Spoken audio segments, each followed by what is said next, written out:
Peggy 7.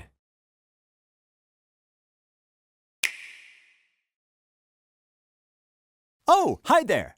We of the Squid Research Lab have returned to present our latest findings, so buckle up and keep your tentacles inside the vehicle at all times.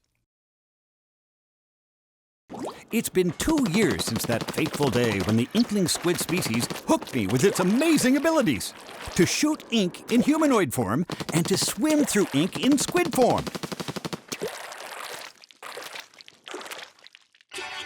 From these goopy depths, a radical squid culture has emerged. Inklings have developed a taste for combat and competition, not to mention fashion. The Ceremonial Turf War is one such sport, in which 2 squid squads of 4 face off to see which team can cover the most turf with ink.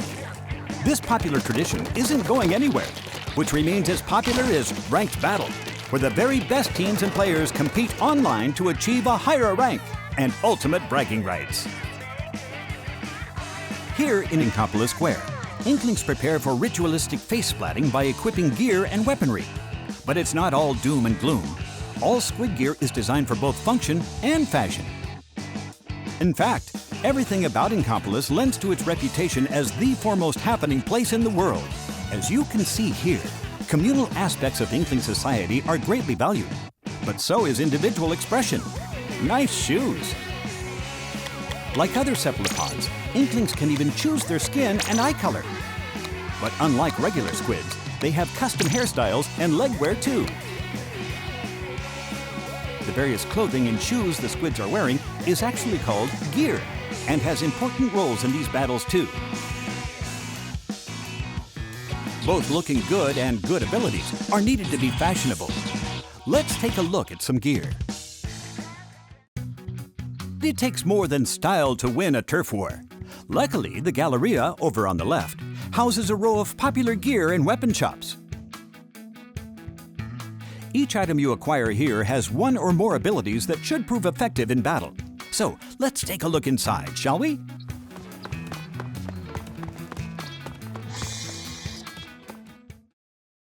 This is the headwear shop, Headspace. Got fashion on the brain? So does Flo. From hats to glasses, this sea slug carries it all. Though I must say, she's a bit of an odd one.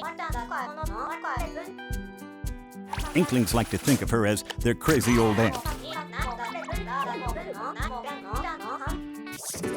Ye Old Cloth Shop is a clothing boutique run by a jellyfish named Gelfonzo.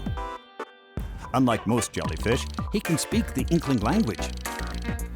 But it's almost as if he learned to speak Inkling by reading ancient Inkling literature. His strange manner of speaking aside, the young squids of Inkopolis are crazy about his wares. Next up, the shoe shop, Shella Fresh. They have all kinds of footwear here, sneakers, sandals, boots, you name it. And might I add that Bisque is the least crabby spider crab I've ever met. He's got an air of experience, and he's a pretty chill guy to boot. Last but not least, let's hit up the weapon shop, Ammo Knights. You may recognize the horseshoe crab who runs the place. Sheldon has a gift for weapon design, and his uncanny ability to blather on about ink weaponry is second to none. Now, I know what you're thinking. If only you could tune out his weapon dissertations with the press of a button. Well, now you can. Sheldon's really outdone himself. I can't wait to study these weapons in greater detail. To start, weapons come in sets of 3. A main weapon, a sub-weapon, and a special weapon. Let's examine some main weapons first.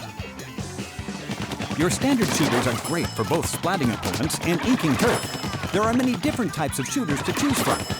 Rollers are adept at inking turf quickly and devastating at close range. They can steamroll opponents while rolling along the ground, or they can fling a wall of ink to keep opponents at bay. Chargers are long-range weapons well suited for sniping distant foes. They have a long and narrow ink trajectory, which is ideal for creating ink lanes that your team can quickly swim through. But they're generally pretty slow at inking turf. Splatling cannons, like chargers, have to be charged up before unleashing a torrent of ink. But what a torrent it is! They're slow, though, and the long charging time leaves you vulnerable. Sloshers may be a rather unconventional weapon type, but there's no arguing with a full bucket of ink to the face. Blasters shoot out a ball of ink that explodes on impact or in midair. It's great for spotting opponents hiding behind corners. Each weapon and weapon type has its strengths and weaknesses, so you may want to shop around before you settle down. In Splatoon 2, some of the weapons have extra functionality that was not present in the first game. Chargers now let you keep your charge while swimming around in ink. Rollers can be swung vertically to increase your range. And the new dualies let you dodge roll. As you can see, some weapons open up some interesting maneuvers. But what good is R&D without the development part? Introducing the Clash Blaster. It has short range, but its high firing rate and explosive tendencies keep the enemy at bay. Introducing the Flingza Roller. Its horizontal swings are fast, and though its vertical swings take longer, they fling ink further too. Believe it or not, the roller changes shape depending on how you swing it. I wonder if shapeshifting has a special significance to inklings. Introducing the GooTuber. This one is special. It holds a charge for an extremely long time. And as a result, you can move to a better location while powered up and unleash a mighty sneak attack. Ka-chow! Introducing the Dapple Dualies. Even for a pair of dualies, these things are incredibly light in weight. That way you spend less time dodge rolling and more time winning.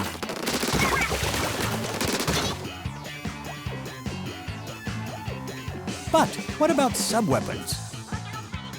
In addition to spreading ink and attacking, sub-weapons provide other abilities that help with both defense and reconnaissance. Some are really making waves with inklings. For instance, the Autobomb locates and hunts down enemies. The aptly named Toxic Mist can be thrown at enemies, surrounding them in a harmful gas. And that's just the beginning. New sub-weapons are currently in development. A plethora of unexpected tactics are possible when you mix and match your weapon combinations. So try them out and find what works for you. Now for the all-new special weapons. And by all new, I do mean all of them are new. As veterans know, you have to cover turf to fill up your gauge or no special weapon for you. Additionally, when another player's special gauge is full, their UI icon will glow, giving you more information on which to act.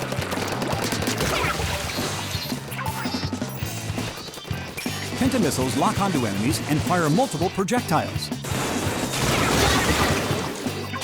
The inkjet enables you to fly through the air and launch explosive globs of ink at the enemy team. The Stingray fires high-pressure ink that can somehow shoot through walls. The splashdown clears out enemies by causing an ink explosion after you dive down to the ground from the air.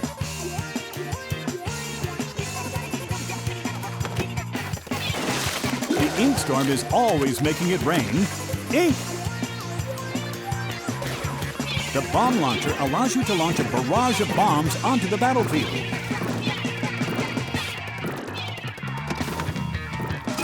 Ink armor increases the defense of all your allies for a set period of time, completely negating the damage from a single attack, no matter how strong.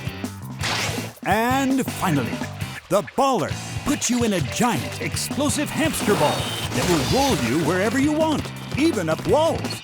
Just imagine the possibilities afforded by each of these special weapons. So far, we've examined inkling gear, weapons, and the strengths and weaknesses inherent to each of them. It's important to choose the right ones to take into battle for the stage and mode you've selected. Speaking of modes, Turf War is just that, a battle for territory. No matter how many times you get splattered, if you ink the most turf, victory is yours. It really pays to cover up enemy ink. It not only adds to your coverage, it reduces theirs and restricts their movement around the stage. Inklings will do battle anywhere. City streets, a sports club, an academy, a concert, a racetrack, and so on. Catch my drift? I certainly hope so, because these stages are riddled with hazards, such as this shipyard. Either use them to your advantage or get splatted. It's your move.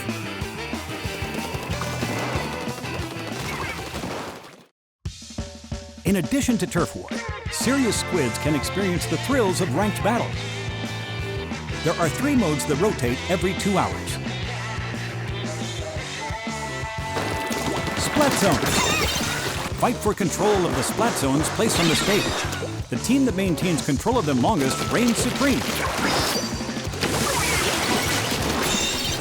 Tower control. Fight for control of a tower that moves on rails when you're standing on it. Ride it all the way to the goal in the other team's area to win. The tower will stop at key checkpoints, resulting in fierce battles for possession. Rainmaker. The team that carries the Rainmaker to the goal in the other team's area will be declared the winner. The Rainmaker itself is a weapon that can fire powerful card shots. Pushing your team forward while protecting the Rainmaker is the key to victory.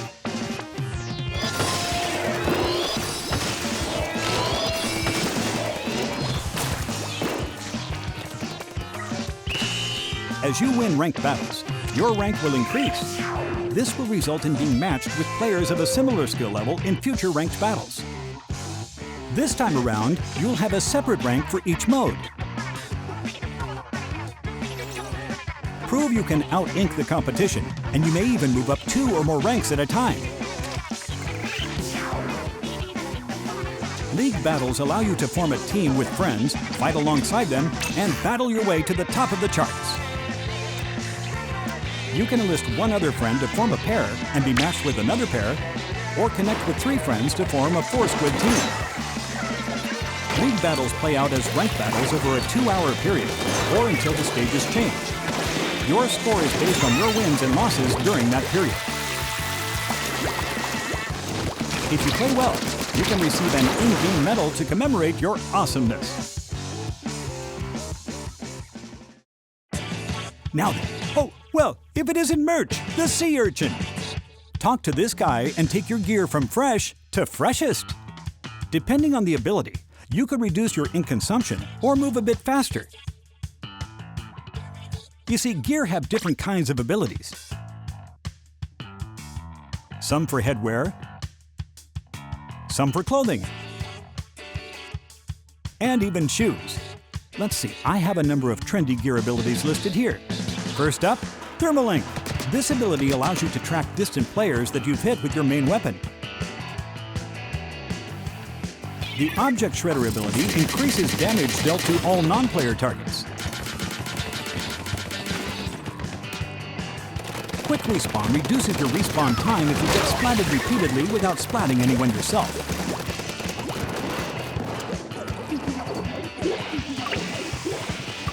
On the flip side, Respawn Punisher increases respawn time and the special gauge spawn penalty for you and any player who splats you.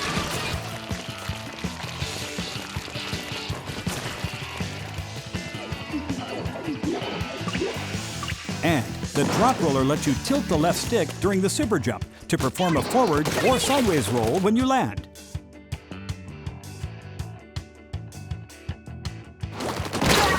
Want to know what you're up against? Check out the other player's gear on the map screen. Gear abilities present many unique challenges, so it pays to study not only your gear, but the competitions as well. Remember, Merch can add or remove gear abilities.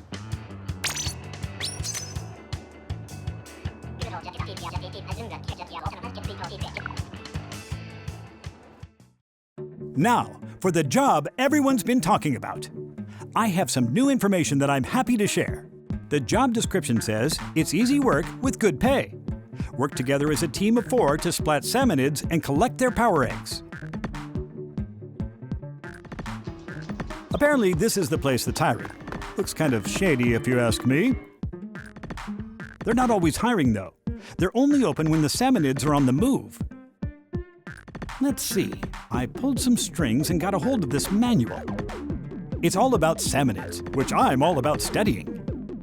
It sure helped out back at the lab, especially when studying dangerous boss salmonids. Ah, the steel eel. These salmonids block your path with their long bodies and lay down ink wherever they go. Flyfish use jetpacks to hover while firing squid-seeking missiles.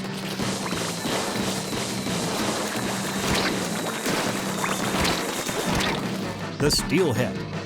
This behemoth fills bombs on its head with toxic ink and then throws them at targets. I'm afraid that's not all. Other undiscovered species of boss salmonids lurk in the depths. Science changes with the tide, and so too does the water level. Stay on guard when fog hits. Salmonids will attack from all sides. As night falls, ferocious salmonids will rush you with incredible speed.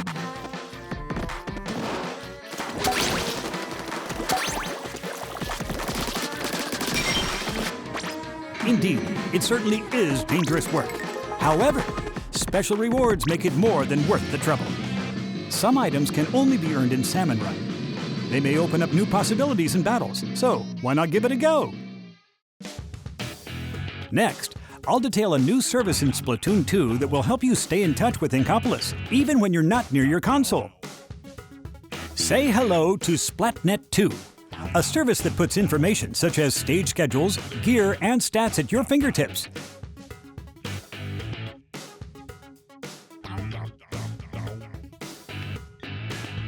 In Splatnet 2, you can view detailed results for your last 50 battles and get an in-depth look at the weapons and gear wielded by the players in those battles. You can also look at your win rates for specific modes and stages, helping you to analyze and improve your game. You can also view your lifetime inkage, a feature that shows you how much turf you've inked compared to real-world places. And for you gearheads out there, there's also a separate Splatnet shop that allows you to send gear to merch in Inkopolis Square. He'll keep it in the back for you.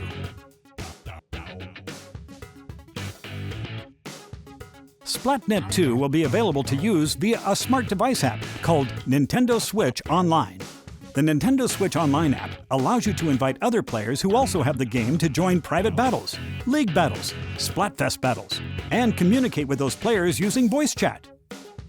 When using voice chat, you'll automatically be split into your in-game teams, so you can talk specifically to teammates. You seem pretty fresh, as Inklings say, so I feel you should be in the know. Check out this Equip menu. Here you can set the control sensitivity separately for TV and handheld mode. And there's also a handy sort feature.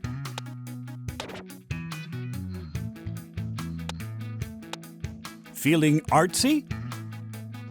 If you submit your fresh drawings here, they might show up in battle stages and in Inkopolis Square.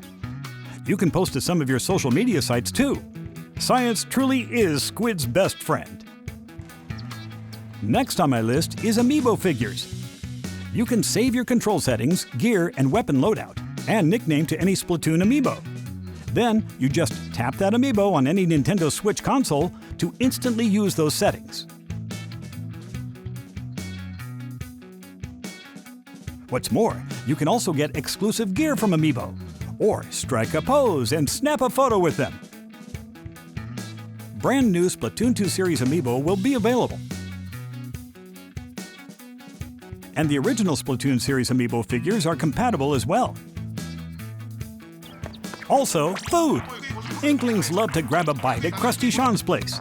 Munch down on this stuff, and you'll get more points and money from battles.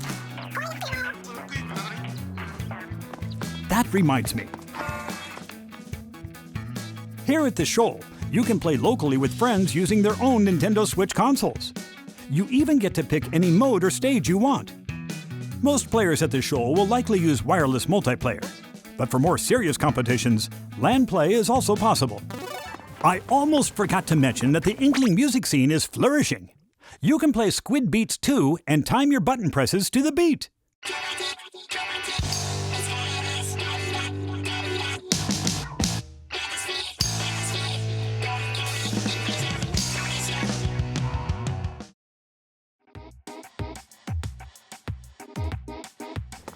Notice this manhole, or squid hole in the plaza? It leads to the home of the Octarians, arch nemeses of the Inklings. Venturing here will put your prowess to the test. Stand alone against a multitude of challenges and an army of menacing Octarians. It's also a great place to learn the battle basics. You can take different weapons into battle and master their many uses and nuances in combat situations.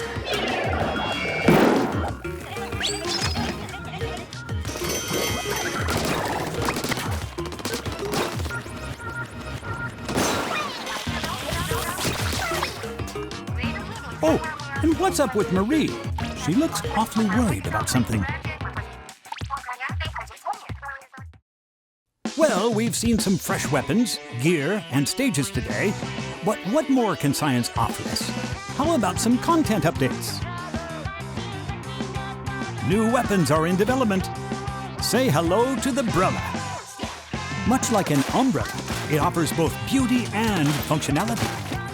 Press and hold the button to open it up and block enemy attacks.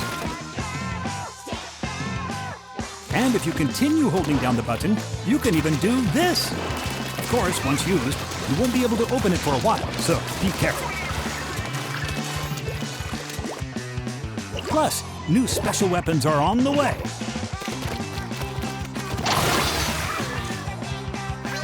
And of course, new gear too.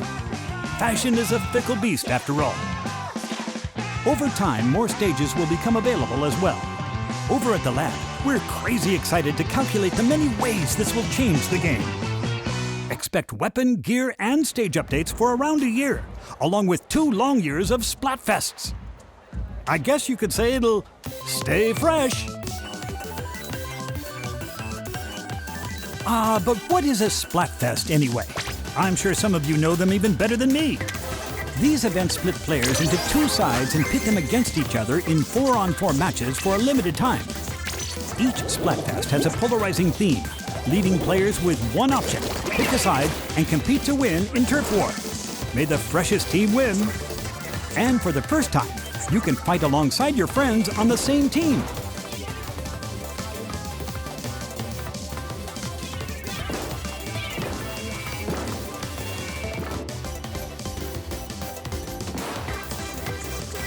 Now, before you go, I have this little video for you. I don't know how or why it exists, and yet, here it is. Thanks for watching.